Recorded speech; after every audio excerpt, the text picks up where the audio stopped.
Welcome everybody, this is Ryan Project Ascend. Welcome to Final Fantasy Fridays. Today I have a interesting video. You're either going to love this video or you're going to be like, this isn't for me. So we are going to be talking about role-playing in Final Fantasy XIV and how MMORPGs can support ADHD, anxiety, and depression.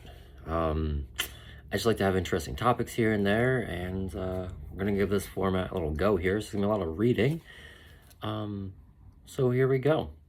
Final Fantasy XIV is a massively multiplayer online role-playing game, offers more than just epic boss battles and rich storytelling. For many players, especially those with ADHD, anxiety, and depression, the game's immersive role-playing and community elements provide tangible mental health benefits.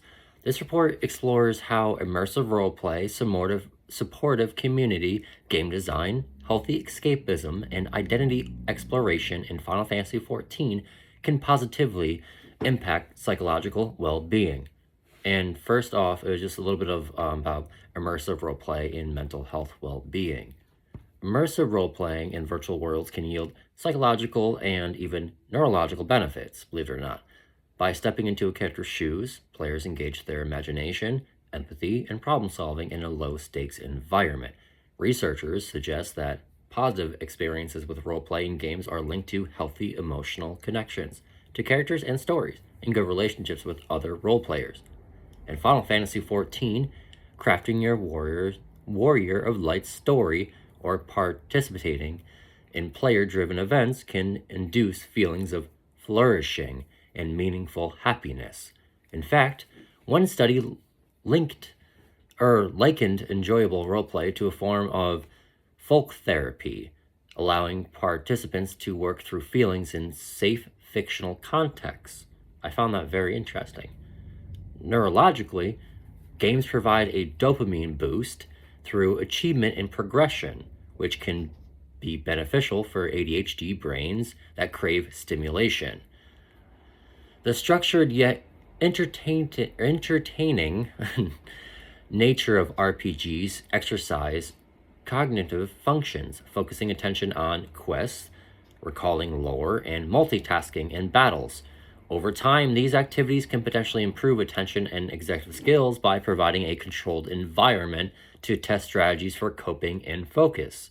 Many therapeutic initiatives already use video games to relieve depression or anxiety, leveraging gaming as creative outlet, a safe space to escape reality and work through emotions. Thus, immersive roleplay offers both escapism and engagement, helping players decompress while keeping their minds active. And then part 2 is just a little bit more about Final Fantasy XIV's community and social support and belonging, because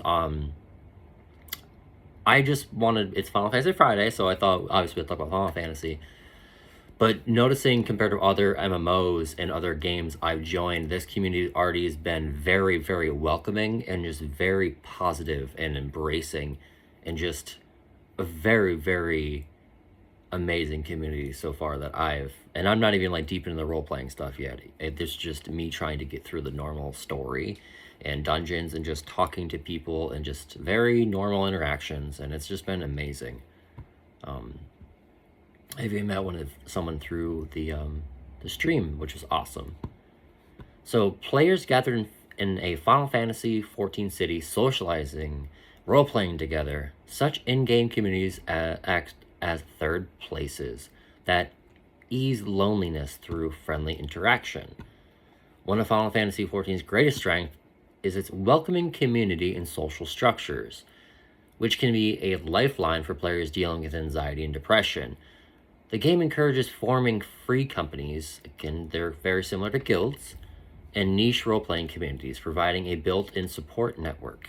Many players report that the camaraderie and daily social contact in Final Fantasy XIV significantly reduced their isolation. For example, one player with ADHD, social anxiety, and depression said that before Final Fantasy XIV, she was in a really bad depressive state for years and largely alone. But after joining the game, having a group of friends to talk to every day, even if they're just standing there talking or playing hide and seek in game, it just ended up improving her well-being, making her more sociable in real life. So it just helped her in real life situations too. It just improved her overall well-being. This highlights how online friendships formed in Erosia, Final Fantasy XIV's world, can translate into better mood and re-engagement, communication with life outside the game. Psychologists note that online gaming communities can serve as third places, like we talked about before, social hubs outside for home and work that foster belonging, acceptance, far from trapping people in isolation. MMO communities often prevent loneliness and support people with mental health issues. In Final Fantasy XIV, the layer of anonymity, what was that? Anonymity. I can't say that right now. We're going to skip over that. Anonymity. Playing via a character. Look, I don't even edit my video. This is all raw, baby. This is all raw.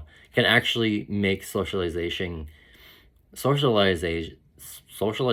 Oh my God, we're going to butcher multiple words. Easier for shy or anxious individuals. People struggle with face-to-face interaction, often find it easier to socially interact with others that have similar interests online, especially when using an avatar as their persona.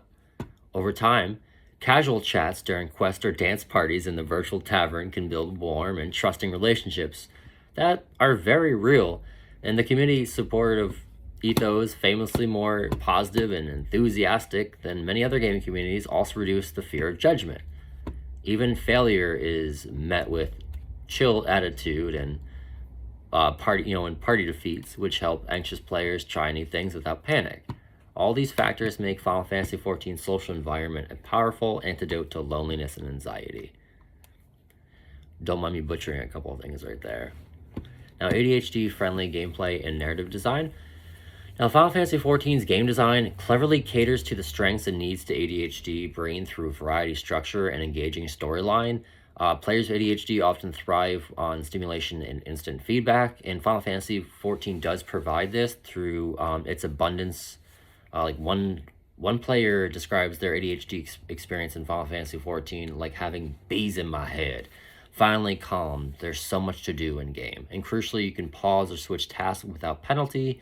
The main scenario, or the MSQ, offers a guide narrative, but any moment a player can decide to run a dungeon, or play a card game, or help a stranger with a fate, which is a world event, or maybe even do some of your professions. Maybe you want to cook or fish and just relax or just craft. This freedom to follow one's curiosity really keeps ADHD players engaged. As another gamer joked, I love getting lost in Erosia because I randomly discovered something. What were we talking about? Explaining how the game's countless side quests and activities delightfully capture the ADHD attention span. You start going, ooh, something new, ooh, something new. You're just always doing something, always staying busy, and you're always getting rewarded for it. And there's always that amazing story to uncover, and then on top of meeting everybody, which is awesome. Several design choices especially benefit those with attention challenges. Multiple short-term goals, like quests, are bite-sized, with clear objectives and rewards, constant accomplishment, leveling up, obtaining gear, or completing a story chapter. Provides frequent hits of dopamine and satisfaction, which encourages continued engagement. This helps maintain focus and motivation. Now, there's also flexible progression. Final Fantasy XIV, now, it doesn't punish you for taking breaks or diverting your attention. One veteran noted that you can drop something and pick it back up later and lose nothing. Unlike other games that force daily logins or strict grinds, for ADHD players who might play intensively one week and slow down the next, this forgiving design removes stress. In fact, procrastinating on content can make it easier later. Catch-up boost, pausing is guilt-free, which is very nice. And there's that rich storytelling, which is the number one thing. Their narrative is presented and formatted with memorable characters, plots that can hyper-focus and interest ADHD minds. These activities demand attention to mechanics or details, training the brain to tune out distractions for short episodes in a fun way, though. Over time, that can translate to better focus skills outside of the game. By providing structure and variety, Final Fantasy XIV aligns with experts' observations that gaming can be a valuable tool for those with ADHD. It channels restless energy into accomplishment and learning, all in context of a game world that adapts players to the player's pace. Many ADHD players find that Final Fantasy XIV design keeps them motivated without overloading them, a delicate balance that few real-world tasks can achieve. And now there's also escapism and healthy immersion. There's, a fine balance here. Video games offer a form of escapism, and for individuals with anxiety or depression, escaping into Erosia for a while can be a double-edged sword. On one hand, immersive gameplay can provide a real-life relief from real-world stress, but studies have also found that playing open-world or role-playing games can improve relaxation and well-being by allowing mental break from reality. At Final Fantasy XIV, wandering through a tranquil in-game forest or focusing on a fishing session might be quiet and anxious mind, much like meditation. This kind of healthy immersion serves as an emotional regulation strategy, using the game as a distraction during intense anxiety or mood booster during depression. Many players with depression report that at night of questing with friends leaves them feeling happier and more energized, having momentarily lifted the weight of real-life worries. On the other hand, it's important to distinguish excessive escapism from a therapeutic mindset. Escapism itself isn't inherently bad. We all sometimes need a distance from, oneself reality or, just a mental break. But problems do arise. If someone plays only to avoid real life, especially if they neglect responsibilities or social connections outside of the game, research shows that a strong escapist motive for gaming is associated with negative outcomes like increased stress and loneliness and potential addictive behaviors. For example, using Final Fantasy XIV solely to avoid dealing with life challenges might provide short-term relief while exacerbating anxiety in the long run, since the underlying issues still remain unaddressed. It's all about balance, everybody. Healthy immersion means enjoying the game to relax and socialize, whereas unhealthy escapism is using the game to consistently dodge real-life problems. Now, experts encourage mindful gaming, and I also encourage mindful gaming, enjoying Final Fantasy XIV as a hobby and social outlet, while being aware of one's intentions. If playing boosts your mood, helps you connect with friends, or inspires creativity, all positive signs. It's likely a healthy immersion. In fact, therapists have started incorporating games to treat mental health issues and conditions, recognizing that a controlled amount of gaming can reduce symptoms of depression and anxiety, so as long as one maintains moderation. Final Fantasy XIV can be a powerful stress reliever. As a study on gaming and mental health concludes, games give us a safe space to escape reality and work through emotions, which can profoundly be beneficial as part of a broader coping strategy. The key is to let escapism be rejuvenating, not isolating, log off feeling better, not just simply avoiding life. And we also should identify exploration and self-expression, how this is in Final Fantasy XIV. One beautiful aspect of Final Fantasy XIV role-playing scene is how it enables identity exploration in a safe environment. Many shy or neurodivergent individuals, such as those with autism spectrum or with social anxiety, find that creating a character gives them a neutral ground. They can express themselves in the game. You can be whoever you want, a roguish hero, a gentle healer, a flamboyant bard, and through that persona, experiment with facets of your real life identity. Playing with gender expression, for instance, in common Final Fantasy XIV, players have discovered their true gender identity by role-playing characters of different gender or styles. Playing video games can provide a safe space for experimentation with identity, notes one gaming journalist, citing how numerous Final Fantasy XIV players have used their avatars to explore their gender and personality without fear. Thought that was awesome. Final Fantasy XIV community illustrates this powerfully. One player shared that her female character has been growing alongside me since 2016, becoming an avatar through which the player realized they are non-binary in real life.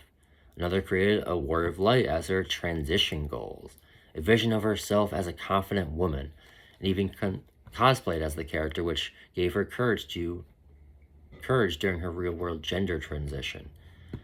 A different player designed a male avatar who loves wearing dresses and cute outfits, a reflection of the facet of myself and I can't really show in real life, which helped them come to terms with their true gender.